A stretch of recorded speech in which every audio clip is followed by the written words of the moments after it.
The media will lie about the success and progress of black men in order to alienate black men and women from each other. So I showed you all of the narratives. I showed you that there is universities that are actually campaigning for black women to date white men while telling bold-faced lies about the success of black men.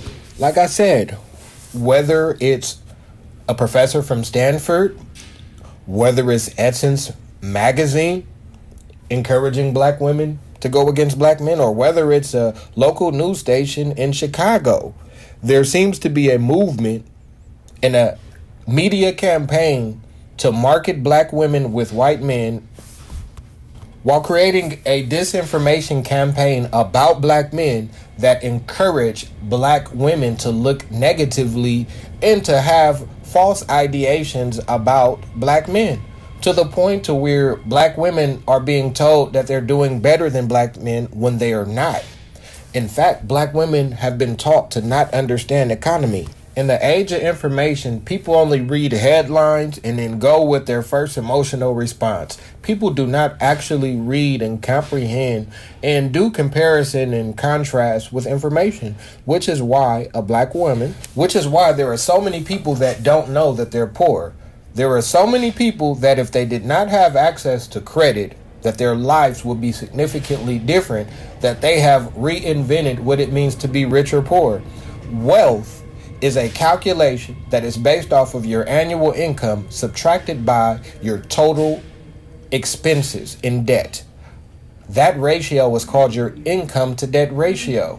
How people in financial institutions look at your well-being is with that calculation. Because of the lack of genuine financial literacy and an abundance of availability of credit in between the ages of 18 and 21, there are women who are in fact in poverty, but because they make a high dollar amount, they think that they are doing good. There are people that make $100,000 who have $180,000 in debt that think that they are still doing good because the dollar amount that they make. A person that has $180,000 in debt and that earns $100,000 has negative $80,000 of wealth. That's how wealth is calculated. That's why there are so many people that have actual negative income but only look at the dollar amount that they make, even if they don't understand that that dollar amount goes towards debt, and that will affect their overall well-being, especially if that debt is student loan debt. Why do I say that? Because student loan debt can't be discharged by bankruptcy. Because student loans can't be discharged by bankruptcy, the most important thing a man can do is find a woman that has no student loan debt. But women who have the most student loan debt think that they are the most desired because they have educational acquisition. But that acquisition of education almost always comes with an exorbitant amount of debt and a degree that doesn't actually even equate to a salary that could even handle minimum payments. And then to add icing to the cake, to add insult to injury, nobody tell black people that some of the degrees that they're getting don't equate in higher paying jobs. If you get a useless degree, just because you have a degree will not make you more profitable, will not make you more employable. So black people are getting misguided and getting manipulated and getting trapped into a cycle of endless student loan debt. They'll tell black women that, hey, you guys are just doing too good for black men. But nobody's telling women that they're inflating the grades to make the graduation rate higher so they can get more people at their universities paying higher amount of tuition.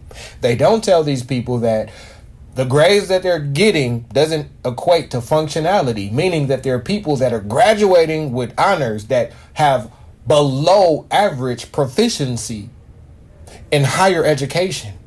And then they can't perform, they're in debt, they can't do math, and they don't understand income to debt ratio, so they don't understand economy.